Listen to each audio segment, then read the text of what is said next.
Gary Cohn is out. Tariffs are in, and Republicans look for a second special counsel, this time to investigate the FBI. We'll get to the bottom of all of it. I'm Ben Shapiro. This is The Ben Shapiro Show.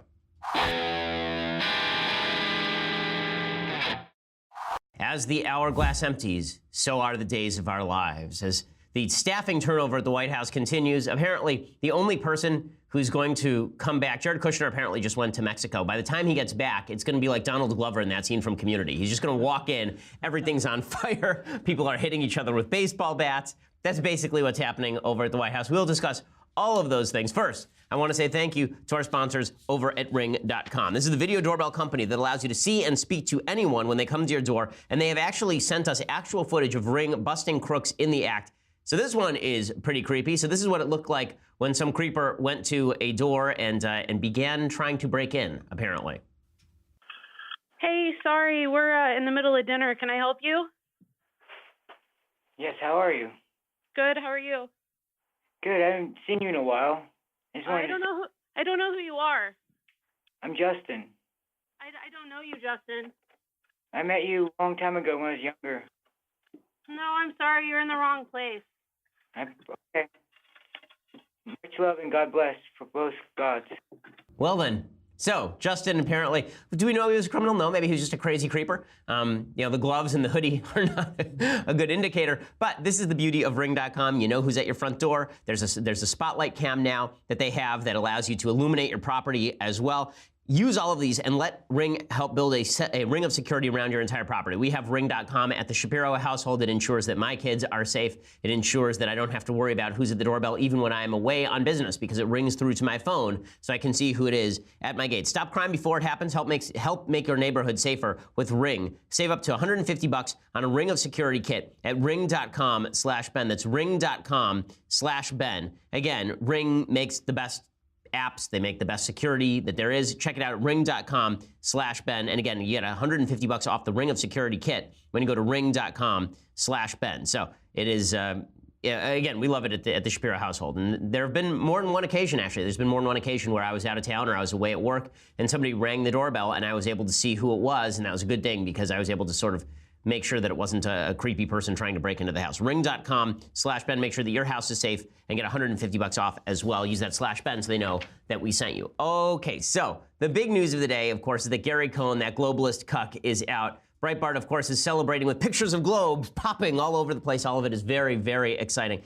Here's the story about Gary Cohn. Gary Cohn was Trump's top economic advisor. About 3 weeks ago, people were suggesting that Gary Cohn was about to take over for John Kelly as chief of staff, that Kelly was on the outs, and Gary Cohn was about to enter. Now, Gary Cohn has been shoved aside in favor of Peter Navarro. Gary Cohn is a Democrat, but he's a free trade Democrat. Peter Navarro is also a Democrat, but he is a non-free trade Democrat. So Peter Navarro has a bunch of kooky theories about why 17th century mercantilism is actually genius economic policy. He's wrong. But Trump believes all that stuff because Trump has this 1950s era vision of the United States in which smelters are working full bore and Pittsburgh is the center of steel production. Now, never mind that when Pittsburgh was the center of steel production, the environment was really not nice and that pretty much every film about blue-collar America in the 1960s and 70s featured people being miserable in steel production in Pittsburgh. All of that is irrelevant to President Trump. He thinks so goes, as the steel industry goes, so goes the United States economy. Now, that isn't true. The steel part of the industry, the steel industry has been the same percentage of the American economy approximately since about 1983. We've produced about the same amount of steel since then. We've just done it with 25% as many employees because technology has gotten a lot better. But Trump says he wants tariffs, and tariffs there shall be. So Gary Cohn yesterday submitted his resignation. He said, I am out. So the New York Times reports White House officials insisted there was no single factor behind the departure of Mr. Cohn, who heads the National Economic Council. But his decision to leave came as he seemed poised to lose an internal struggle over Mr. Trump's plan to impose large tariffs on steel and aluminum imports. Now, remember, Trump really doesn't know what he's talking about on these tariffs. Trump is arbitrarily setting the numbers. Even Peter Navarro had suggested a 25% import tariff on steel. And Trump said, why don't we, a 24% import tariff on steel. Trump had said, why don't we make it 25? Let's make it 25 because it's a nice round number, which is just a great way to do economic policy. Cohn had warned last week he might resign if Trump followed through with the tariffs. Cohn had lobbied against them internally. The biggest problem here was not that Cohn lost a policy battle, because when you're in the administration, of course, sometimes you're going to lose policy battles. That's just the way that it goes. The president of the United States makes the final call. Everybody else works for him. But The problem here is that Trump was having meetings off the books with Wilbur Ross, the Commerce Secretary, as well as with Peter Navarro. He wasn't actually letting his national economic advisor know. And then he went directly around him and announced a tariff without any supporting structure in place. So he's talking about tariffs. There's not a single executive order, not a single piece of legislation, not a single policy paper that's been put out explaining what exactly Trump wants here. He just went out there and said, I want tariffs and tariffs there shall be. And suddenly Gary Cohn was out in the dark. So Gary Cohn has had his authority entirely undercut, which is the real reason that he's leaving. Trump gave a statement to the New York Times, said, Gary has been my chief economic advisor and did a superb job in driving our agenda, helping to deliver historic tax cuts and reforms and unleashing the American economy once again. He's a rare talent, and I thank him for his dedicated service to the American people. He's expected to leave in coming weeks. That means that in the past few weeks, Rob Porter is gone. Hope Hicks is gone. Josh Erfel in comms is gone. Gary Cohn is gone. McMaster is apparently on his way out as well. So the turnover in the Trump administration is extraordinarily high, and this is having a pretty marked impact on the market. So the markets right now are responding with a lot of trepidation to how this is going. And it is amazing. If you look at the pictures of the Trump administration and its early iteration, and you see all the people who are standing next to Trump, virtually everyone is gone. Mike Flynn is gone. Katie Walsh is gone. Sean Spicer is gone. Hope Hicks is gone. Reince Priebus is gone. Steve Bannon is gone. And now Gary Cohn is gone. Right? Everybody is basically gone at this point. And not only that, because Trump likes governing through chaos, because he likes that, apparently, according to a number of sources, President Trump was freeing up Anthony Scaramucci to go on cable news and take shot after shot at John Kelly, the White House chief of staff. According to CNN, the president has emboldened Scaramucci, the former communications director, another guy who was in the administration and was there for 5 seconds. He was fired after 10 days to continue attacking John Kelly during his cable news appearances, a source familiar with the situation told CNN. So Trump has basically operated the White House like Joaquin Phoenix in Gladiator. He's just sitting there watching people fight each other. Let them fight. It's the new Godzilla movie. Let them fight. He's just enjoying watching the carnage as his top advisors savage one another and people outside the White House beat the crap out of one another because Trump likes the reality TV feel. He likes the feeling of chaos. Well, bad news. It's hard to get good staffers into a chaotic White House. Why would you give up a good-paying job somewhere else to enter into an administration where the chances that you're going to be ripped by your boss publicly are 1 in 2, the chances that somebody else in the administration is going to rip you publicly are 2 in 3, and the chances that you will leave in ignominious disgrace are probably 85%. Does that sound like a really good bet for you? Now, listen, there are a lot of people in the White House who are thinking about leaving and have been thinking about leaving for a long time. Yeah, this isn't common knowledge in Washington, D.C. circles because they don't like Trump's chaotic moves here. Again, the swiveling is so fast and so problematic that it's hard to imagine how Trump is either hemmed in by anyone with how his advisors hem him in from making bad decisions. It's also hard to imagine how he's going to get top staffers anymore. Remember, Sam Nunberg was fired, and Sam Nunberg went on TV the other day and made a fool of himself. This administration, the turnover rate is really rapid, and not everybody is being replaced by better people. So here is Donald Trump praising Gary Cohn 2 months ago. Okay, this is not 5 years ago. This is 2 months ago, praising Gary Cohn. They said, will Gary Cohn continue or remain in the administration? I said, I hope so. Now, if he leaves, I'm going to say, I'm very happy that he left, okay? All right? Come here, Gary. Everybody's laughing. Yes, a very big bill. I think he's pretty happy. Yes, I'm happy. How's that? He's so happy he's leaving 5 seconds later. And so well done, President Trump. And then President Trump came out yesterday at a press conference, and he said that everyone wants to work in his administration. He came out and he said, no, you don't understand. It's not that we have staff turnover here. It's that everyone wants to be here. This is the place to be. The White House has tremendous energy. It has tremendous spirit. It is a great place to be working. Many people want every single job. You know, I read where, maybe people don't want to work for Trump. And believe me, everybody wants to work in the White House. They all want a piece of that Oval Office. They want a piece of the West Wing. No, this is not a true statement, okay? So it's hard to break it to you, Mr. President, but nobody wants to work for you, okay? No one wants to work for you. The turnover rate at this White House is extraordinary, and it's extraordinary not because you disagree with your top advisors or because your top advisors feel they've gotten the job done. The turnover is extraordinary because people, again, feel like they're being backstabbed every second of the day. You got to feel like your boss has your back. Okay, you do. We have pretty good staff retention here at the Daily Wire, and that's because the people who work here know that in the end, I'll take the hit rather than having my employees take the hit. Yeah, I rip on my employees on the air sometimes, but they know that I'm joking, right? Mathis knows that I think he does a really good job and that I have a lot of appreciation for his skill. That's the nicest thing I'm ever going to say publicly about you, Mathis.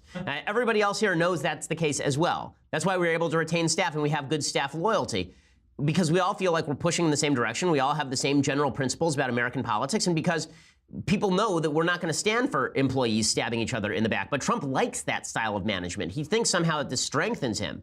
He thinks somehow that this makes his administration better and stronger. It doesn't. And what's worse, it makes the policy worse, because then he brings in people who are able to bend his ear. So if you kiss Trump's ass, there's a very good shot that his policy is going to become your policy. I said right after Anthony Scaramucci left that if I wanted to be White House comms director, I probably could do it just by appearing on Fox and Friends every other morning and praising Trump to the skies. And I guarantee you that within 3 weeks, I get a call from Trump or somebody close to the administration asking if I wanted a job in comms. That's not how you ought to run an administration, particularly if you're supposed to have things that you want to do. And this is part of the problem. The Trump administration ran through large elements of its agenda in the first year. And those agenda elements were quite good. A lot of those agenda items were things that I agreed with, things that I liked. And now Trump is bored. And idle hands are the devil's playground. Now, the fact is that the president doesn't have a lot to do right now, and so he's sticking his thumb into pies that he has long wanted to stick his thumb into. He's always had this bizarre notion that America's trade is thwarting American growth, which is just not true. He's always had this very weird idea that trade is a zero-sum game, that when you and I make a voluntary transaction that we've both lost, or that one of us has gained more than the other, or that one of us has gained at the expense of the other. None of that is true. And so you're seeing it in the markets today. You're seeing that the markets are responding to these indicators from the president with a lot of trepidation. The Dow Jones Industrial Average today is down 338 points already. A lot of the commodities markets are down significantly because people understand that Trump is now, on principle, going to raise tariffs. Now, there are a lot of people who are saying today that when it comes to tariffs, everything will be fine. This is not going to have a major impact on the economy. Wilbur Ross was out saying that yesterday. He held up a Campbell's soup can on Sunday and claimed that if your price of Campbell's soup goes up only 3 cents, it's not a big deal. Wilbur Ross, what would he know about drinking from a Campbell's soup can? The guy's literally a billionaire. And he was on national TV holding up Campbell's soup cans.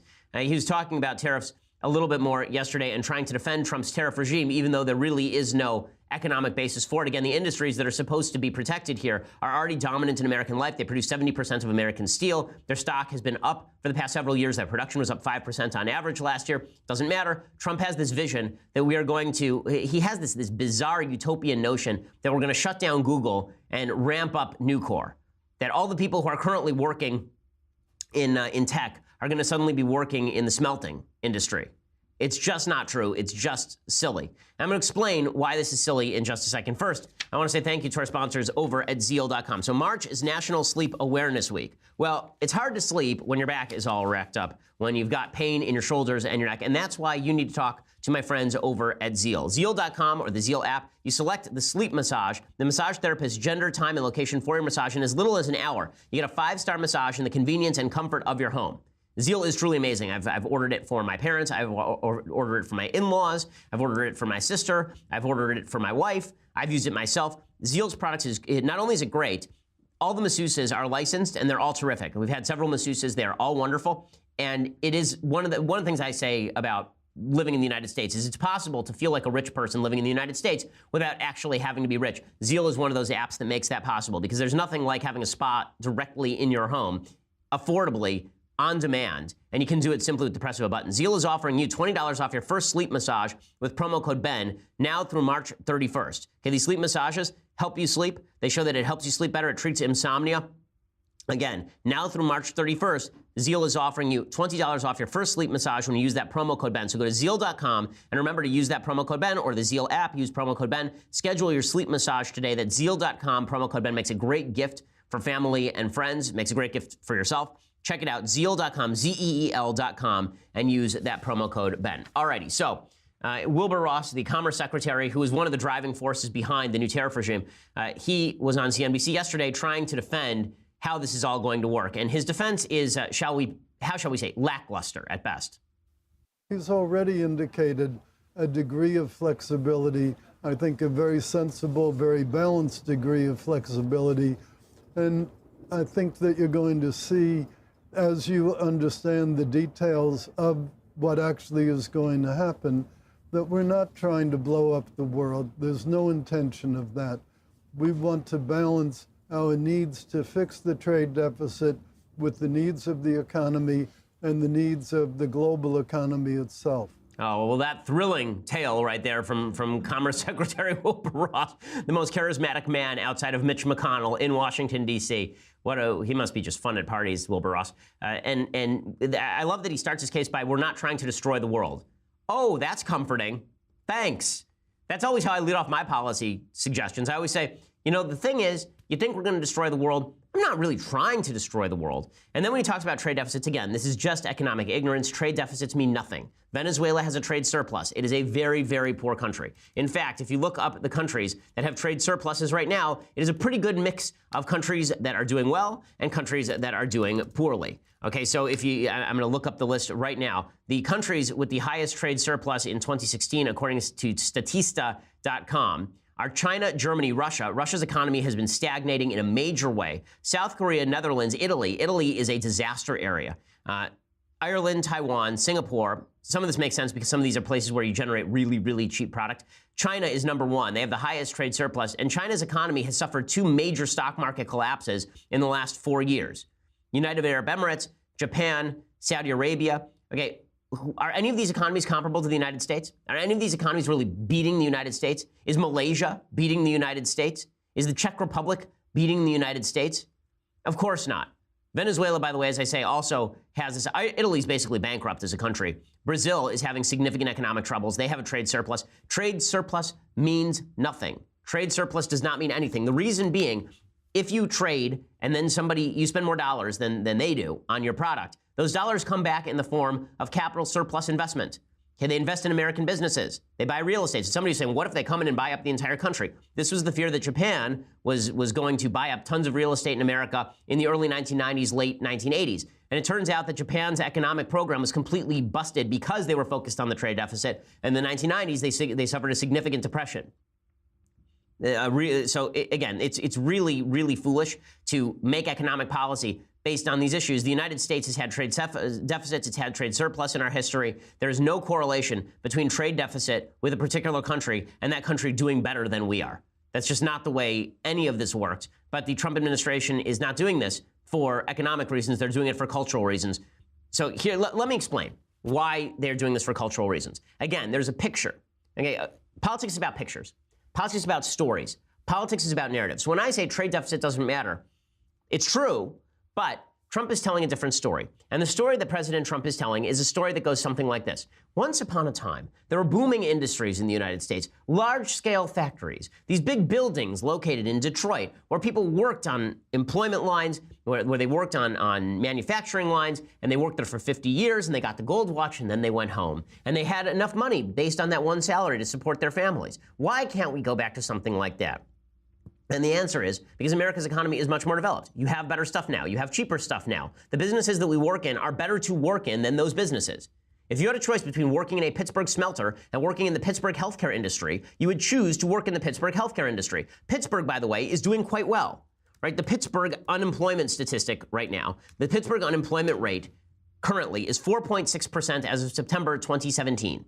Okay, that is lower than Pennsylvania as a whole. It's lower than Philadelphia at 6.0%. That's because Pittsburgh has totally shifted how it works. Pittsburgh has become one of the more beautiful cities in the Union. Pittsburgh is clean now. It is a service industry. It is a healthcare industry-driven city. But Trump doesn't like that. He wants to go back to the pictures from The Deer Hunter, where you've got Christopher Walken working in giant gloves. Right? He wants to go back to the pictures from Breaking Away, where you've got the father working in a quarry. That's what Trump thinks industry looks like. It's just ridiculous. It's just ridiculous. Iran, by the way, has a trade surplus. Right? Iran is number 15 in the world in trade surplus. Is their economy something that you'd like? Is that something that you think makes any sense? Here are the countries with the largest trade deficit, by contrast. The three largest trade deficits in the world: United States, UK, Canada. Do those economies sound pretty good to you? Because they are pretty good. Right? India is a growing economy. They have a trade deficit. France has a pretty significant trade deficit. Australia has a significant trade deficit. Again, no correlation between having a trade deficit and having a poor economy. But again, it's not about that. It's about Trump thinking he's going to win politically because he promised a bunch of people in manufacturing industries he's going to bring their jobs back. I said at the time that's a lie. Those jobs aren't coming back. Those jobs left because of technology. They did not leave because of global competition. And they certainly are not going to be protected by killing jobs in other industries. Because all a surplus is, all a tariff is a tax that is being placed on everyone else for the benefit of some. So if you think that, for example, the ethanol industry needs to be subsidized by the federal government, I don't think so. I think that it's nasty to tax me to pay off a bunch of farmers in Iowa. Like, why? I don't see why that's useful. And Ted Cruz said the same thing, and he actually won the Iowa caucuses. So I think a lot of farmers in Iowa believe the same thing. They think they can compete on the global scale without subsidies from the federal government. If you believe that the steel industry needs payoffs from me, this is just a form of corporate welfare. That's all this is. But Trump has assured us, don't worry, tariffs will be done in a loving way. They'll be done like lovingly, like with love. So not only do we lose on trade, we lose on military. So, and hence we have these massive deficit numbers in our country. We're going to straighten it out, and we'll do it in a very loving way. It'll be a loving way. They'll like us better, and they will respect us much more. Bring back that love and feeling for our steel tariffs. The Righteous Brothers making their entry in the loving way. Okay, he says the same thing about immigration. It's always him doing it with love. I remember when we laughed at Jeb Bush for saying the same sort of thing. But now Donald Trump says it, and we're supposed to pretend that this makes any sense. Of course it doesn't. Ted Cruz, Rand Paul, both of them came out and said this is silly. Cruz was the first to say it. He said these tariffs concern me, as well they should, because they are stupid. The tariffs that were announced, did they surprise you? They did not surprise me, but they concern me. When it comes to trade, I support the president and the administration being vigorous, trying to open foreign markets. For example, leaning in hard on China to open up the market. Okay, well, I'm glad that that's what Ted Cruz says, but the reality is that if Trump were designing these measures in order to attempt to drive some sort of lowered trade barrier on the other side, that'd be one thing. But Trump is doing this on principle. Trump thinks that we can shaft other country in a trade war. That's what he wants. Rand Paul says the same thing, by the way. He says the United States will lose a trade war because no one wins in a trade war. You look at steel use in our country, there are 60 people purchasing steel for every person making steel in the country. So there's a lot of people who purchase steel that are going to be hurt by this. My state alone exports $20 billion worth of products, including a lot of farm, agricultural products. And if there's a trade war, we stand to lose in a big way, and really the United States will lose in a trade war. Okay, so let's, in a second, I'm going to explain why it is that I don't trust Congress on this stuff, why they're a bunch of gutless panderers in 1 second. But first, on that happy note, I want to say thank you to our sponsors over at Tommy John. It would be nice if members of our Congress had stones. If they did, they would certainly want to use Tommy John's underwear, because Tommy John's underwear are the most comfortable underwear it is possible to have. Okay, it's time for a little spring cleaning. Start with your underwear drawer, because you have a bunch of shot underwear where the elastic is just gone and there are holes in them. You don't need that anymore. You need Tommy John. These things last forever. They are supremely comfortable. They're the best you'll ever wear, or it's free guarantee. Okay, if you don't like the underwear, then it's free. If it's not the most comfortable underwear that you have ever worn, Tommy John will actually foot the bill. It's a revolutionary clothing company for the modern man. And again, they make the greatest underwear on the planet. It is just fantastic. It makes sure that you never have to worry about picking a wedgie. It makes sure that everything is comfortably loose and yet secure. It is basically it is like the Brinks of your junk. They make sure that everything is protected and everything is comfortable. So check out Tommy John. They've also completely reimagined t-shirts with their silky soft second skin tees, and they are wrinkle resistant and they never shrink either. So they have vibrant colors and modern fit, premium fabrics, and they make these second skin tees a must-have. They even have socks that stay up all day, lightweight undershirts that never come untucked. Tommy John is just fantastic. They make the best undergarments that you could possibly want. TommyJohn.com/Shapiro, and you get 20% off your first order. That's TommyJohn.com/Shapiro for 20% off the most comfortable clothing items imaginable. Again, TommyJohn.com/Shapiro. Use /Shapiro to ensure that you get that 20% off, and also lets them know that we sent you. Again, it's what I use every single day, not the same pair. I change them out. Tommy John is fantastic. TommyJohn.com/Shapiro. Let them know that we sent you. Okay, so here is why I don't trust Congress. So Ted Cruz, Rand Paul, they come forward and they say, this is bad policy. And indeed it is. Indeed it is garbage policy. If I have not made that clear, I think this tariff policy is stupid. I think it is counterproductive. I think it's going to hurt the economy. I think we just passed some really good tax plans, and I think that the economic impact of those tax plans are going to be walked back. Now, the one good thing that may come from this is that so much of the country is anti-Trump that maybe it'll turn into a free trade country again. But Republicans are following Trump down the primrose path here. There was a poll yesterday showing that 65% of Republicans say that it will be easy for America to win a trade war. No, that's just stupid. You know, when I've talked about the possible soul suck of the Republican Party and the concerns that I have that Trump would lead Republicans to embrace bad policy just because he said them, this is one example of that. That said, I think that a powerful leader on the Republican side who comes forward and says no, if they can outshine Trump, will convince Americans of the opposite. But what you're hearing from Congress is that they're very resistant to this. So Paul Ryan says he's extremely worried about the consequences of a trade war, and he urged Trump to take a surgical approach rather than imposing penalties on all imported steel and aluminum. But this is weird because it seems to me the Constitution of the United States gives Congress the power under Article 1 to lay and collect taxes and duties. A tariff is a duty. So why is it that Trump can do this unilaterally? Well, the answer is because there's a law on the books that was passed in 1962, the Trade Expansion Act, and Section 232 of the Trade Expansion Act gives the President of the United States the ability to go around Congress. And he says that it's for security reasons. So according to CNN.com, the law says the president can impose tariffs on all other countries if imports pose a risk to U.S. national security. In this case, Trump is arguing that steel and aluminum imported from Canada, Mexico, and all other countries meets that standard. That justification makes no sense. Maybe you could challenge it in court by saying there is no real national security need, but the courts are probably going to toss that. They're going to say it's a political question. There's something called political question doctrine, and the courts have generally held that when there's conflict between the branches, between the legislature and the executive, that this should be hashed out through legislation, not through appealing to the judiciary. If the tariffs are imposed, they'll probably be challenged at the WTO, the World Trade Organization, but that could take 2 years to walk back. Remember, the last time there were steel tariffs, that was Bush implementing them from 2001 to 2003. Something like 200,000 American jobs were lost during that period. And the president of the United States then was forced to back down off those steel tariffs. What Trump is talking about is a lot harsher. So the question becomes, where are those stones, Congress? The responsibility lies with you. And this brings up a broader problem with American government. It was a problem when Bush was president, when Obama's president, when Trump is president. The problem is that our legislature is full of corrupt actors. And when I say they're corrupt, I don't mean they're taking pay. They're taking pay to do things. What I'm saying is that they think their job is to sit there. They're like Sidney Pollack and Tootsie. Their job is just to field calls.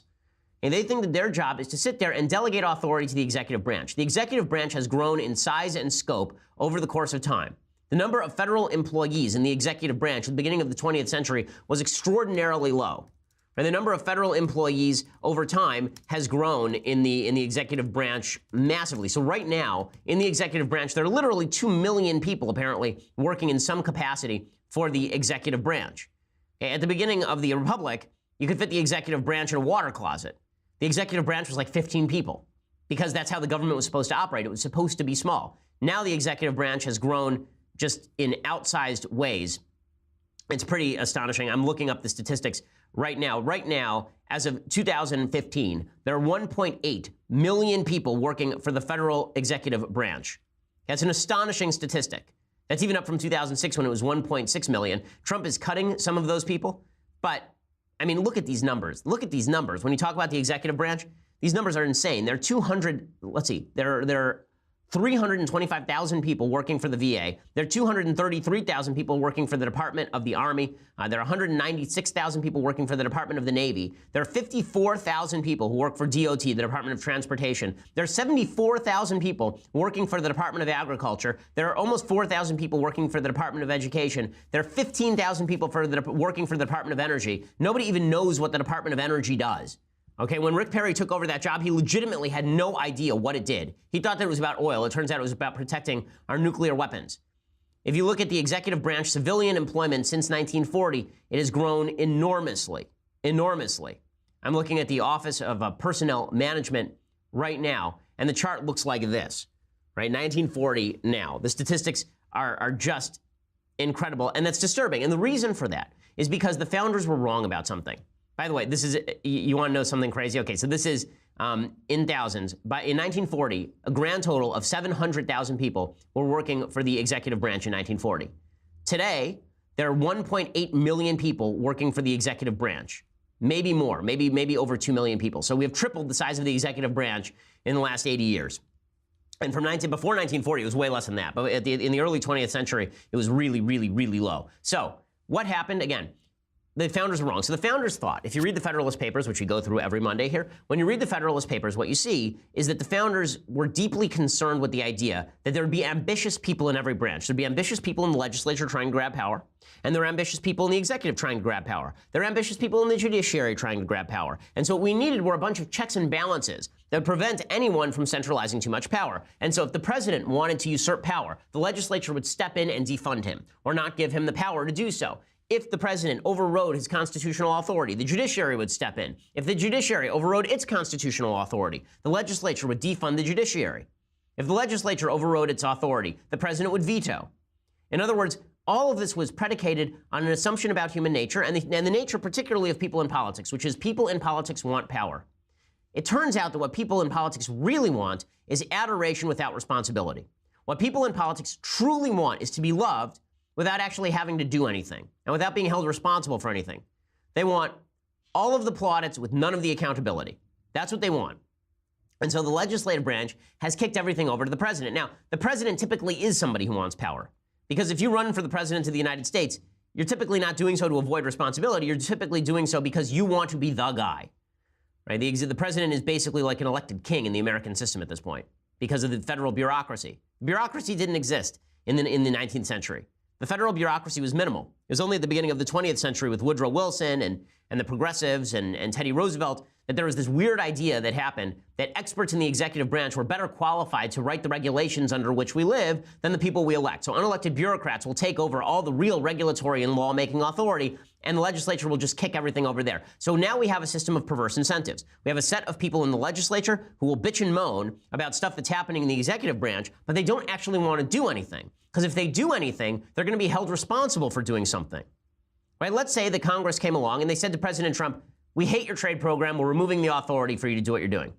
And then the economy went south. Well, those legislators get punished at the office. They get punished at the ballot box.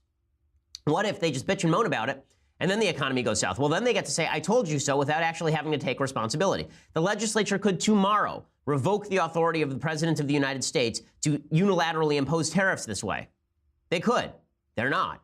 The reason they're not is, again, because no one in the legislature has the stones to stand by the decisions they want to make, which is why the executive branch continues to grow. They write these vague omnibus packages that nobody knows how to implement except the bureaucrats in the executive branch who wrote them. You know who writes bills? The people who write bills are bureaucrats in the executive branch working with bureaucrats in the legislative branch, as well as lobbyists. That's who actually writes the bills. Do you actually think that Senator Chuck Schumer is sitting there writing bills? Do you think Nancy Pelosi has ever written a bill? She has never written a bill. Nancy Pelosi has never written a single bill. Okay, Nancy Pelosi's staffers may have written a bill in coordination with lobbyists and people in the executive branch, but she has never written probably a sentence of a bill, at least beyond the preamble, which is where you talk about how wonderful you are. And the legislature has failed. The legislature has failed and failed in dramatic fashion.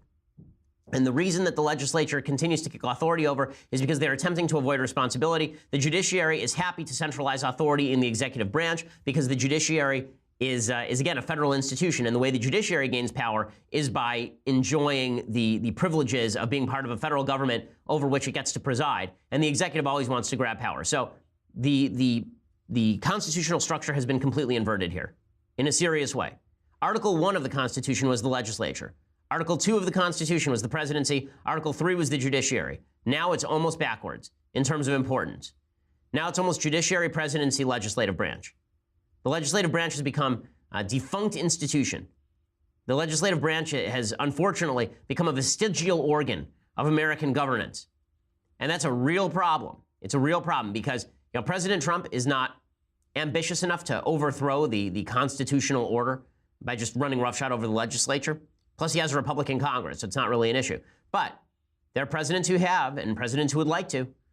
President Obama's executive amnesty being the most obvious example. So you think this policy is bad. Blame Trump, but blame the Congress more, because Congress could do what it should do right now about stopping this, but they don't have the stones to do it, which is really sad. Okay, so I want to talk a little bit more about some of the scandals that are plaguing the Trump administration, unfortunately, and a scandal that continues to plague the Obama administration.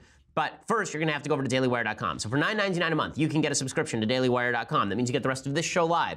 It means you get the rest of the Andrew Klavan show live, the rest of the Michael Knowles show live. It also means that you get to ask questions in our mailbag. Our next episode of The Conversation is coming up on Tuesday, March 13th at 5:30 p.m.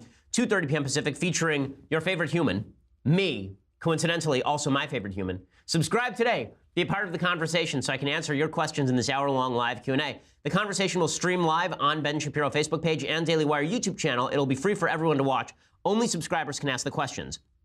To ask questions as a subscriber, log into our website at dailywire.com, head over to the conversation page to watch the live stream. After that, start typing into the Daily Wire chat box. I will answer questions as they come in for an entire hour. Once again, subscribe, get your questions answered by yours truly, Ben Shapiro, Tuesday, March 13th, 5:30 p.m. Eastern, 2:30 p.m. Pacific, and join the conversation. So you get all of that when you become a member over at Daily Wire. Plus, you got this, the very greatest in beverage vessels. Ah, yes, the leftist tears, hot or cold mug. Tumbler, it's not a mug, it's a tumbler, I've been informed. So it is just, I have to drink from the right side of it, though, in order for it to work. It is spectacular. Ah, the refreshing nature of this tumbler. You get that with the annual subscription, $99 a year.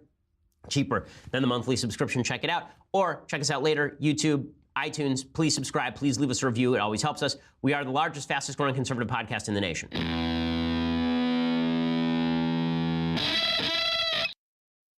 So a couple of more pieces of news on the Trump front, and then we will get to some other elements, including social media crackdowns on conservatives. So the Trump administration so I did a lot of bad Trump there. Now it's time for a little bit of good Trump. So Trump was commenting on foreign affairs. He had the Swedish prime minister at the White House yesterday, and he said to the Swedish prime minister, by the way, I was right, you have an immigration problem. This is true. Certainly you have a problem with the immigration. It's caused problems in Sweden. I was one of the first ones to say it. I took a little heat, but that was okay because I proved to be right. But you do have a problem, and I know the problem will slowly disappear, hopefully rapidly disappear. Pretty spectacular. The truth is that this is right. I remember back during the campaign, Trump said that Sweden was having severe problems with particularly unvetted Muslim immigration, and that it was raising the crime rates in places like Malmo. And the media went nuts. How dare he say such a thing? How dare he suggest such a thing? And they said this on a broad level, right? I pointed out at the time that Trump's specific claim was not true, but his broader claim that there was a crime problem in Sweden because of immigration, that was true. And the media jumped to, there's no problem in Sweden, everything is great. Trump was right on that. He is still right on that. And what's hilarious is that the New York Times has now been forced to write pieces about why they're having a severe crime problem in Sweden. It turns out that part of that is because when you import an entire population of people coming from countries with higher crime rates and significant cultural differences, you may, in fact, increase the crime rate in your country. It's one of the reasons, by the way, why whenever you compare crime rates in particular countries, particular states, when you check the gun homicide rates in particular countries, you actually have to look at the people and not look at the location. So there's this common thing that's done by advocates of gun control where they say, look at the murder rate in Norway versus the murder rate in the United States. Look how the murder rate in Norway is way lower than the murder rate in the United States. That's probably because there are more guns in the United States. Well, as Milton Friedman once said about the economic status of Norwegians, the people were saying, if you look at the economy in Norway, it's stronger in some ways than the economy in the United States. He said, not among Norwegians, meaning that Norwegians in the United States earn significantly more than Norwegians in Norway. Okay, Swedes in the United States are living in lower crime areas and commit fewer crimes probably than Swedes in Sweden.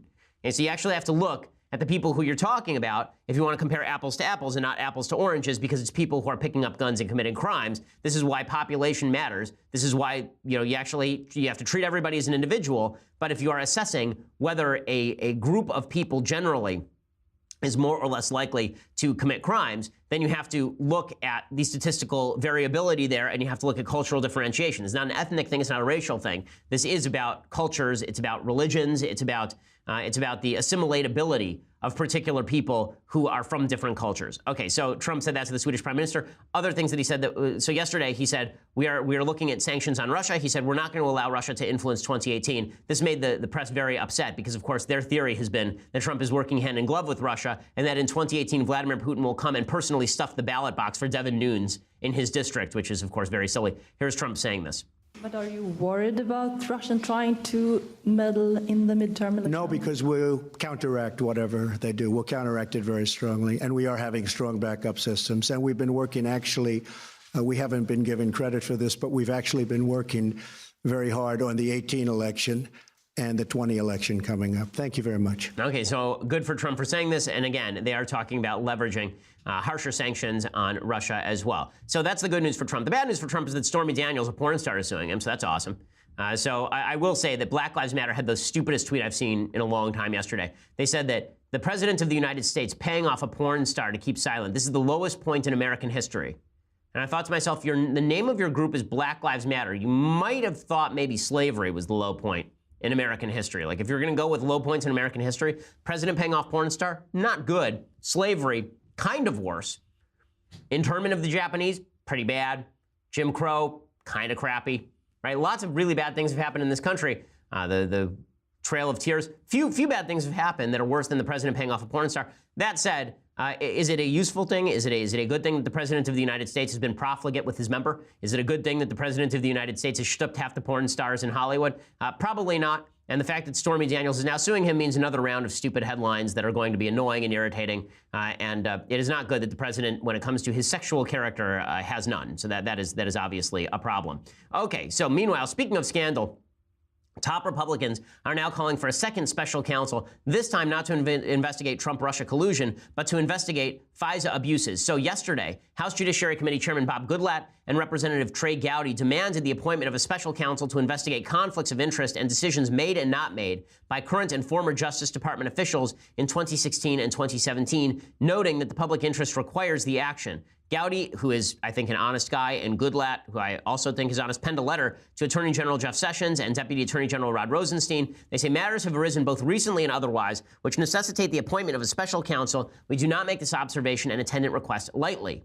So what they say is that they now know that there are 24 witnesses that Michael Horowitz, the DOJ Inspector General, did not have access to, and these witnesses apparently have information about FISA abuses. That list of witnesses includes former FBI Director James Comey. So Sessions announced that Horowitz would investigate allegations of government surveillance abuse in light of memos that the dossier suggested that the dossier compiled by Christopher Steele was used to obtain a FISA warrant to surveil former Trump campaign advisor Carter Page. Gowdy says this whole FISA warrant was on Carter Page, and all of them agree that this is suspect. This is controversial as to how suspect that FISA warrant was, but there is a pattern of FISA warrants being given out without proper evidence. That's not a particular shock. And Gowdy says Congress does not have the tools to investigate. Plus, we leak like the Gossip Girl. So they're asking for a special counsel to be appointed on this. There should be a special counsel appointed on this, because if Jeff Sessions were to either let the FISA warrants, let the FISA system off the hook, or to condemn the FISA system, he'd be accused of political bias. A special counsel on this is probably something useful. Again, the Obama malfeasance with regard to the corruption inside the executive branch was continuous throughout his tenure. Obama has said that he led a very clean administration. That, of course, was not true. He did not lead a clean administration. In fact, his administration was replete with corruption. Eric Holder was a corrupt actor. Eric Holder, who is now trying to run for president, apparently, in 2020, which is just unbelievable, considering that he was held in contempt by Congress for his own corruption. He corrupted the ATF. The ITF, the IRS was corrupted by the Obama administration, the IRS scandal. The DHS was corrupted under Kathleen Sebelius. The VA was corrupted under President Obama. Virtually every agency with initials was corrupted under the Obama administration. And all of that deserves thorough investigation. The American people were lied to about that. The media did not do their jobs when Obama was in office. They are doing their jobs when Trump is in office, but they will not again when a Democrat is in office. So special counsel would probably be fair game here. Chelsea Clinton came out yesterday, though, and she says that President Trump should lay off her mom. I thought this was amusing. Back to back, she said that Ivanka Trump was fair game, and then she said that Trump should lay off Hillary. What troubles you the most about the state of the country right now, and what would you say to the president about it?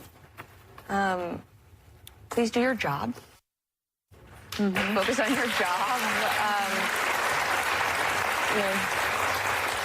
Please don't worry about like the Oscar ratings or how my mom's doing, although thank you, she's doing great. Okay, so don't worry about how her mom's doing. The reason people are worried about how Hillary's doing is because, again, there's unprosecuted corruption that went on during the Obama administration, and now that Republicans are in charge, they're investigating. It's sad that they had to do it now. They should have done it more when Obama was president. It's sad that it takes another attorney general to actually appoint the special counsels necessary to look into these issues. But that's because Obama corrupted these agencies first. Okay, if the attorney general had done his job when Obama was president, it wouldn't be left to Republicans to do that job. I like Chelsea saying to Trump, lay off Hillary, but then she says, well, it's fine to launch into Ivanka. Do you have any sympathy for her? Because she's an adult who has taken on an official role in the White House. Do you think she's fair game for criticism, or is she just another presidential child? I think anyone who works for the president is certainly should expect to be scrutinized for whatever decisions not only she or he is making, but whatever decisions the White House is making on any given day. Okay, how about people who work for the Clinton Foundation, which was alleged to be involved in corruption while your name was on it? It's the Bill, Hillary, and Chelsea Clinton Foundation. How about people who work for their mom's campaign and speak at the DNC? You know, again, the hypocrisy here is pretty astonishing. Chelsea has barely been asked any questions about the corruption of her parents because she's been seen as off limits, but Ivanka apparently is within limits. I think both of them should not be off limits. I think questions should be asked of both of them, and all of that is fine. But the hypocrisy of the media there is pretty astonishing. Okay, so I want to, let's get to some things I like and some things I hate. So, things that I like. So I've been doing heaven-related art this week. So one of those pieces of art is the movie that launched a whole spate of movies in Hollywood in the 1930s and 40s about life after death. So there's a movie called Heaven Can Wait that came out much later in 1978 with Warren Beatty. It's a remake of this film. The film is called Here Comes Mr. Jordan, and it's about a prize fighter who is supposed to not die in a plane accident, but the angel of death thinks that he's supposed to die and takes him too early. So they take his soul out of his body, but his body is destroyed.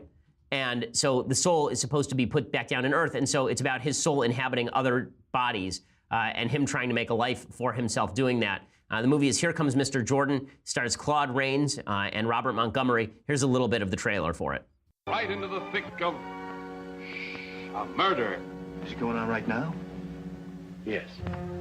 Right here in this house? Mm-hmm. Who's doing it? His wife and the man she's in love with. They're drowning him in the bathtub. Holy cow. No, Joe Pendleton, Robert Montgomery to you, wants no part of that setup. That is, he thinks he doesn't, until he sees a girl named Betty. I didn't come here so much to thank you as to... because I had to see you again. But that's wonderful. That's wonderful. And here comes Max Corkle, Joe's lifetime friend and ex-manager, who thinks Joe cracked up in his plane. Joe is having a hard time convincing him he's wrong. Okay, so the movie's kind of a comedy. It's kind of a drama. It's much better than the 1978 version, and this led to a bunch of other movies like The Bishop's Wife about people who come back from the dead and are trying to make a life on Earth or trying to communicate with people on Earth. It's well worth the watch. And again, this was a time when Americans were, I think, when you watch old movies, there's a certain nostalgia, not just because they're in black and white, but because there's a certain set of values there, right? There's a certain baseline religiosity to movies like this, that there is an afterlife, and that what you do in this world matters, and that the incorporeal soul is a thing. Yeah, that was sort of the commonplace assumption. Now all those assumptions, of course, have been ripped away. And in a materialist world, you can't make this movie, right? In a materialist world, you can sort of make Bruce Almighty, and that's the best that you can do. But Bruce Almighty is a really watered-down version of Here Comes Mr. Jordan. This idea that God is immanent in the universe is played for laughs, but there's a certain reverence for it in the old movies that doesn't take place in some of the new movies. Okay, time for a couple of things that I hate. So number one, there was apparently an ISIS-inspired teen who tried to bomb a school yesterday in Utah. Here's a piece of the news story on it. David Morse is relieved after 3 weeks of waiting for the person who desecrated an American flag and vandalized Hurricane High School to be found. I was totally surprised that I haven't heard anybody say anything about who's done it. No suspect had been reported until today, when a 17-year-old Pineview High School student found a suspicious bag in the hallway. A backpack that was smoking. The entire school was evacuated because of it. Follow the instructions of the officers. Now, a student who, according to police, was authorized to be on Pineview's campus for coursework is the alleged suspect in both of these cases. You got a mentally ill young person that needs some help. Okay, so the reason that I point this out is because there's a guy who set off a bomb that didn't go off on a school campus. Have you heard this story? Has this been at the top of the news anywhere? Okay, now maybe it's because the bomb was unsuccessful. Maybe it's because it was with the bomb. If a student had walked into school with a gun and fired a bunch of shots and nobody had been killed, but then it turned out that the person was a member of the NRA, you think it might lead the news? You think maybe there's an agenda to the news?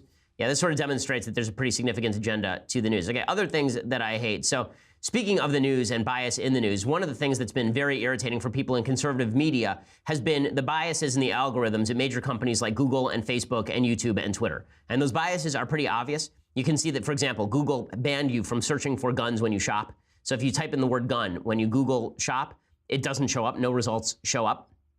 which is just ridiculous because people will find ways to buy guns anyway. I mean, there are plenty of stores online where you can buy a gun and it ships to a federally licensed firearm dealer. Facebook has been slammed for ignoring conservative stories and outlets in its trending news. They shifted their algorithm, but now they've shifted their algorithm again, supposedly to downgrade partisan news, saying that instead they want to push news that is going to focus in on, as Mark Zuckerberg says, less sensationalism, misinformation, and polarization. He says that they should favor content that is broadly trusted. And the way that they determine whether a source is broadly trusted is by asking users if they're familiar with the news source and then whether they trust that news source. That's the way that they figured this out. So that means that sites that are openly partisan, like Daily Wire, are going to be downgraded, but sites that are fake nonpartisan, like the New York Times and CNN, are going to be upgraded, which stands in favor of legacy media. So it cuts out the traffic base for a lot of people. It means that even though you're a follower of the Daily Wire, even though you're a follower of my show, my stuff may not show up in your feed if you don't actually set it specifically to show up in your feed, because Facebook is trying to downgrade my content for you, even though you enjoy my content and you voluntarily clicked into following me. And this stuff is really bad, and all the algorithms are being set by a bunch of leftists in Silicon Valley, which is why Peter Thiel just left Silicon Valley. The irony here, of course, is that conservatives like me have been making the case against regulation of these industries. I don't think these industries ought to be regulated. I think they're free market industries. But the people who are being slapped are the deregulators. The people who want to regulate the industry are being flattered by all of this. All of this really is an attempt to reinstate the dominance of the mainstream media, to restate the power structure. Because if you get rid of the ad-supported media model, news media model, you're going to go back to a subscription-supported media model. And that, of course, is going to benefit all of the major players who have had subscriptions for years, like the New York Times or the Wall Street Journal. So this is all of these social media gatekeepers are working very hard on reinstating all of their favorite media members as the only authorities to listen to, and they're downgrading everybody else. I don't know if that's conscious, but it's certainly a bias that is present on Twitter, on Facebook, on YouTube, on Google. There's a reason PragerU just filed a lawsuit against YouTube. Okay. Final thing that I hate, Neil deGrasse Tyson tweeting out stupid things again. So he tweeted on art, quote, bears repeating, creativity that satisfies and affirms your worldview is entertainment. Creativity that challenges and disrupts your worldview is art. No, that's an idiotic definition. Creativity that satisfies and affirms your worldview is everything Hollywood made this year. Okay, everything Hollywood makes satisfies and affirms its own worldview. The idea that you have to be challenged by art in order for it to be art is ridiculous. I'm not challenged by St. Matthew Passion by Bach. Because I don't find that it challenges me religiously with regard to Jesus, for example. I just enjoy it. I think it reaffirms the religious nature of the world. I don't feel challenged particularly by a lot of artistic works. I think that a lot of artistic works are just wonderful art in and of themselves. Basically what Tyson is saying is that if it's propaganda, it's art. And if it's not propaganda, it's entertainment. That's just insane and ridiculous. But again, that's sort of Neil Tyson's stock in trade on Twitter at this point. Okay, final note. We haven't done Bible in a while, so this is a very quick biblical note here. So last week was Purim. I didn't explain what that was. That's the story of Esther in the palace of Ahasuerus, who's probably Xerxes in real history. The story there is that Xerxes' top advisor, Haman, was planning a genocide of the Jews, and meanwhile, Xerxes, was looking for a new wife. He'd killed his first wife, Vashti, and he settled on, in a beauty contest, he settled on Melania Trump. No, he settled instead on Esther, and Esther was a Jewish woman, and Esther lobbied the king not to allow genocide against the Jews, and instead the king flipped and allowed the Jews to defend themselves. So that entire story, the story of Purim, the reason that you saw a lot of people dressing up if you live in a Jewish neighborhood and passing out candies, is in celebration of that holiday. What's amazing about that particular little holiday is we read what's called the Megillah. When people say the whole Megillah, this is what they're talking about. The Megillah, which is a long scroll that tells the story, it never once mentions the name of God. So it's a Jewish religious holiday, but it doesn't mention the name of God once. Why? Because it's the most modern Jewish holiday. God is immanent in the universe if you're there looking for him. If you see him behind the curtain, right? If you see, in Judaism it's called Hester Panim, God hiding his face, right? Esther, Hester come from the same root. The idea is that God hides his face in history. God hides his face in your life. But if you look closely enough, you can identify godly patterns in your own life. If you don't look close enough, however, it's God hiding behind nature in order to provide you the semblance of free will. So, in many ways, it's the most religious holiday while being overtly one of the least religious holidays in the Jewish canon. Okay, we will be back here tomorrow with all the latest. I'm Ben Shapiro. This is The Ben Shapiro Show. The Ben Shapiro Show is produced by Mathis Glover, executive producer Jeremy Boring, senior producer Jonathan Hay. Our technical producer is Austin Stevens, edited by Alex Zingaro. Audio is mixed by Mike Coromina. Hair and makeup is by Jesua Alvera. The Ben Shapiro Show is a Daily Wire Forward Publishing production. Copyright Forward Publishing 2018.